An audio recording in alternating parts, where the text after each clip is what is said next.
Halo teman-teman, jumpa lagi di podcast bersama Ikatan Wajib Pajak Indonesia bersama Ketua Umumnya Bapak Rito Setiawan dan tamu spesial Bapak Alessandro Rey. Nah, teman-teman, saya langsung share ke teman-teman nih ya. Ini informasi terbaru mengenai SPT Seret target pajak terancam ya. Teman-teman tinggal bacaannya ini dari Kontan kalau nggak salah ya, atau dari media mana gitu ya. Kontan kalau nggak salah. Jadi bagaimana SPT itu sangat sulit sekali orang mau masuk ke Cortex ya, error-error terus, mau bayar nggak bisa, mau lapor nggak bisa, akhirnya SPT-nya seret. Karena SPT-nya seret, banyak orang nggak lapor, kan larinya ke target pajak nih. Target pajak terancam, nggak tercapai.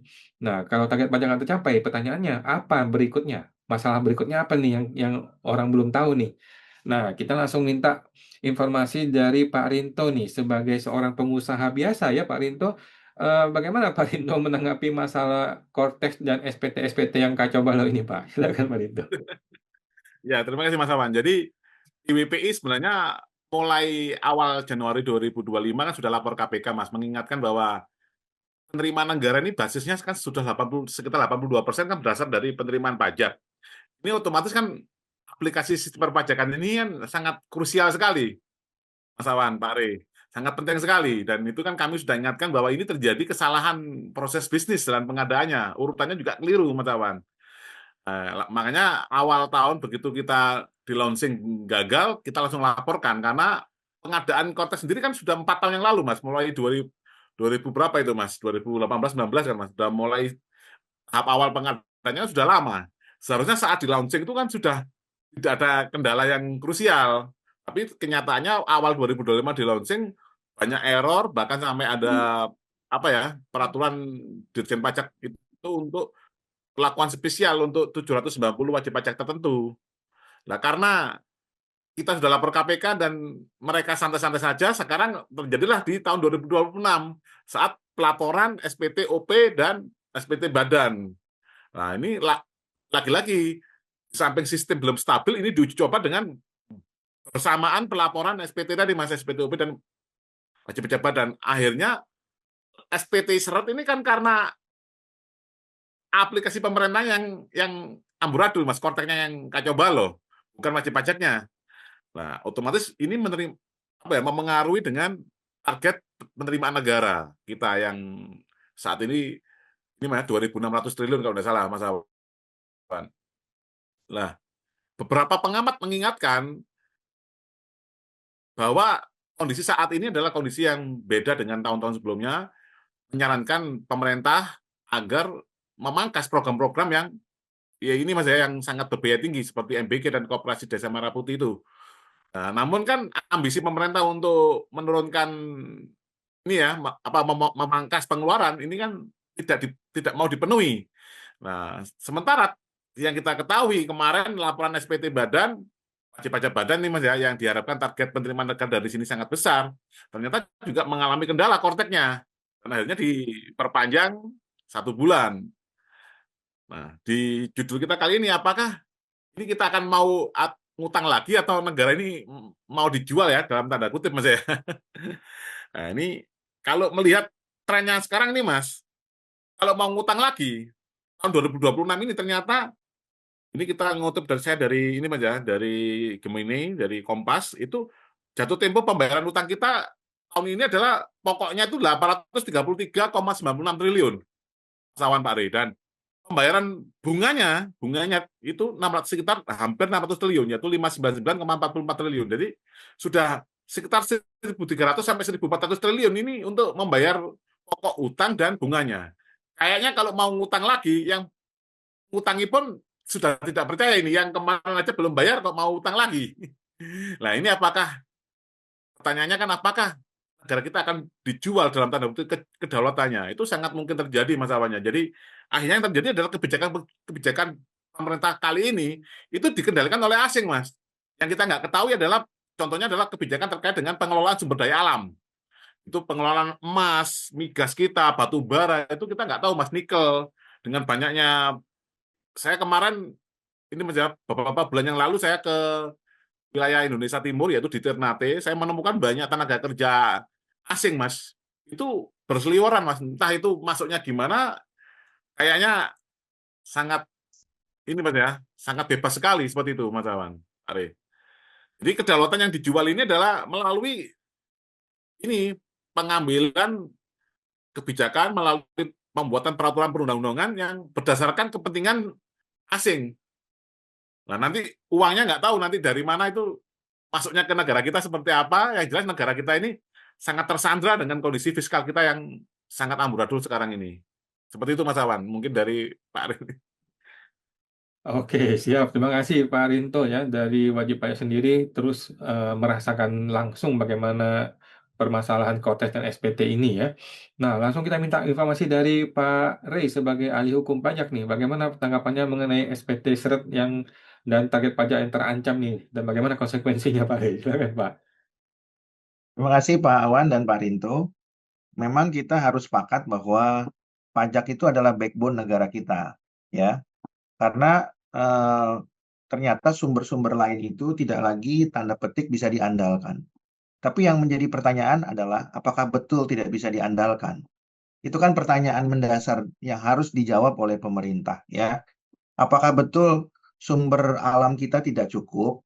Apakah betul sumber daya eh, alam yang kita miliki itu memang tidak tersedia, atau sebaliknya memang tersedia tapi tidak bisa dikelola, atau memang eh, pemerintah itu sudah dalam tanda petik terjajah dalam pengelolaan sumber daya alam, ya.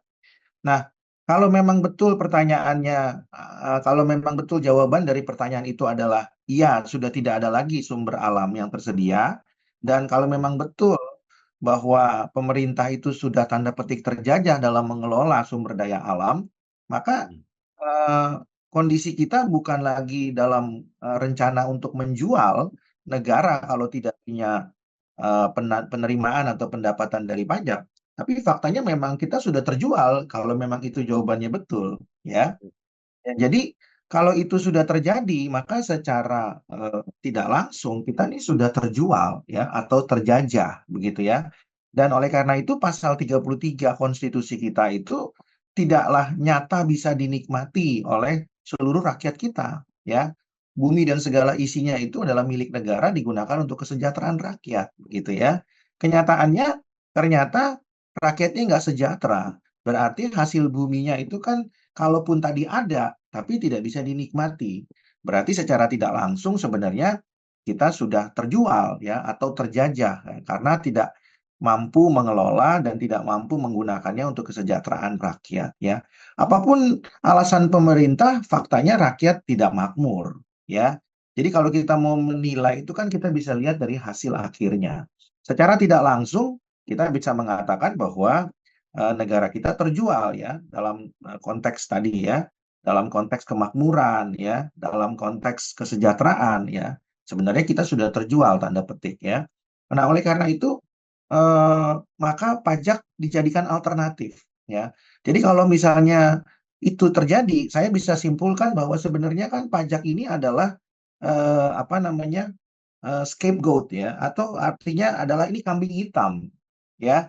Jadi kenapa pajak dijadikan backbone? Karena memang pemerintah dalam tanda petik ini gagal untuk mengelola hasil bumi kita. Makanya pajak dikorbankan. Maksudnya dikorbankan dijadikan alternatif paksa kan begitu ya. Andai kata misalnya negara kita punya hasil alam yang mencukupi, maka pajak tidak akan menjadi backbone ya. Nah, saya berikan contoh misalnya di negara Timur Tengah, contohnya Dubai. Pajak bukan backbone, karena negara itu nggak butuh pajak. Kenapa? Ya karena memang sumber daya alamnya dari minyak itu sudah lebih dari cukup mensejahterakan rakyatnya. Ya, sudah sangat makmur rakyatnya diberikan kesejahteraan gitu ya. Sehingga mereka nggak butuh lagi pajak ya. Dan justru mereka harus mensejahterakan rakyatnya karena apa? Karena kekayaan alamnya melebihi potensi pajak yang mereka bisa pungut dari rakyatnya. Nah, jadi kembali lagi, kalau memang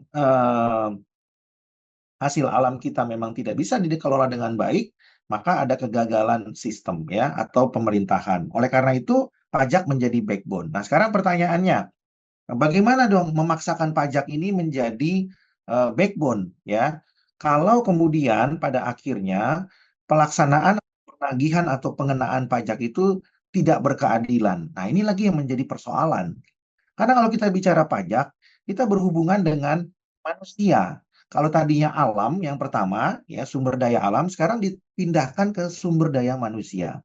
Kalau kita bicara pajak itu kita bicara manusia. Kenapa bicara manusia atau bicara SDM? Karena pengenaan pajak itu sepenuhnya tergantung dari SDM-nya. Contoh misalnya, wajib pajak dikenakan pajak 1 miliar. Menurut wajib pajak, pajak yang wajar dibayar adalah 1 miliar. Tapi menurut Fiskus, pajak yang wajar dibayar adalah 10 miliar. Maka ini adalah masalah pertentangan mengenai SDM dengan SDM. Bagaimana SDM dari wajib pajak menafsirkan peraturan, bagaimana SDM dari Fiskus menghitung pajak terutang, itu hanya persoalan masalah pertentangan SDM dengan SDM, ya. Masalah pertentangan kompetensi, ya, masalah pertentangan tafsir hukum, ya, budaya, dan seterusnya dan seterusnya. Jadi yang kita persoalkan sekarang ini persoalan SDM, ya. Kenapa 1 miliar jadi 10 miliar? Itu kan tergantung SDM-nya, Pak Rinto dan Pak Awan, ya. Nah, jadi mungkin Pak Rinto sudah punya pengalaman juga, ya. Menurut wajib pajak Rp1, tapi menurut Fiskus Rp5, bagaimana? Ya, Ya, itu masalah SDM saja begitu ya. Jadi persoalannya dengan menjadikan pajak itu sebagai backbone itu lebih kompleks daripada sebenarnya mengelola hasil alam yang seharusnya itu bisa digunakan untuk kesejahteraan rakyat. Jadi menjadikan pajak backbone itu adalah persoalan baru yang lebih kompleks, ya. Nah, namun mungkin pemerintah tidak menyadarinya, mungkin juga sadar tapi tidak punya pilihan, ya. Justru menjadikan pajak backbone itu menimbulkan potensi konflik di kemudian hari semakin besar antar warga negara, antar SDM, ya, antar penguasa dengan warga negaranya, ya. Sehingga dengan demikian menurut saya kemakmuran itu juga semakin jauh, ya, semakin jauh untuk bisa dirasakan. Ya, kalau di negara Timur Tengah seperti Dubai itu kemakmuran bisa langsung dirasakan itu karena tidak sempat terjadi konflik antara SDM dengan SDM, antara penguasa dengan warga negara. Langsung dinikmati warga negara diberikan oleh pemerintah karena hasil alamnya mencukupi dan pengelolaannya itu baik dan sempurna sehingga rakyat bisa menikmatinya. Tapi kalau di negara kita itu tidak bisa dinikmati, dialihkan ke pajak, pajaknya ternyata berseteru ya antara penguasa dengan warga negara, maka kemakmuran itu akan semakin jauh. Pertanyaannya Pak Awan dan Pak Rinto, kira-kira prediksi negara kita akan seperti apa kalau pajak terus menjadi backbone, ya? Maka yang perlu dipikirkan oleh pemerintah adalah apakah ada alternatif lain selain pajak? Kalau pajak tetap menjadi backbone, maka konflik itu tidak akan berkesudahan dan kesejahteraan akan semakin jauh. Perkara sengketa pajak di pengadilan pajak sudah membuktikan bahwa sengketa itu tidak akan berkurang, ya. Perkara atau sengketa di kantor pajak juga sudah membuktikan bahwa kasus pajak tidak akan berkurang. Kalau semakin banyak kasus seperti yang kita pernah sampaikan podcast dengan Pak Awan pada waktu sebelumnya, ya, KPP Kanwil yang bersengketa itu justru penerimaannya turun, ya, bukan naik, ya. Nah, itu sangat relevan sekali. Berarti data menunjukkan bahwa ketika sengketa banyak di kantor pajak, penerimaannya turun.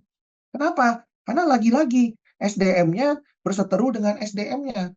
Ya, SDM Fiskus menentukan jumlah yang besar, SDM WP menentukan jumlah yang kecil dan menentukan tidak mau bayar, ya, ya, dan terus seumur hidup atau seumur usaha bisnisnya, ya. Nah, ini kan tentunya menjadi persoalan yang harus dipikirkan oleh pemerintah. Kalau semua WP, 70 juta WP berpikir akan bersengketa terus seumur usaha bisnisnya, ya, atau selama dia berbisnis, ya. bagaimana mungkin kesejahteraan itu bisa dirasakan dari pajak? Nah, saya mendorong Ya. pemerintah coba mencari alternatif lain selain daripada menjadikan pajak backbone negara ini untuk bisa tetap berlangsung atau tetap bertahan hidup. Coba pikirkan. Demikian Pak Awan dan Pak Rinto. Baik, terima kasih Pak Rinto, makasih Pak Ri ya. Semoga DJP ini bisa sadar untuk bisa memperbaiki dirinya supaya jangan sampai lagi-lagi rakyat lagi dirugikan ya. Padahal rakyat ini adalah backbone-nya dari pemerintah ini.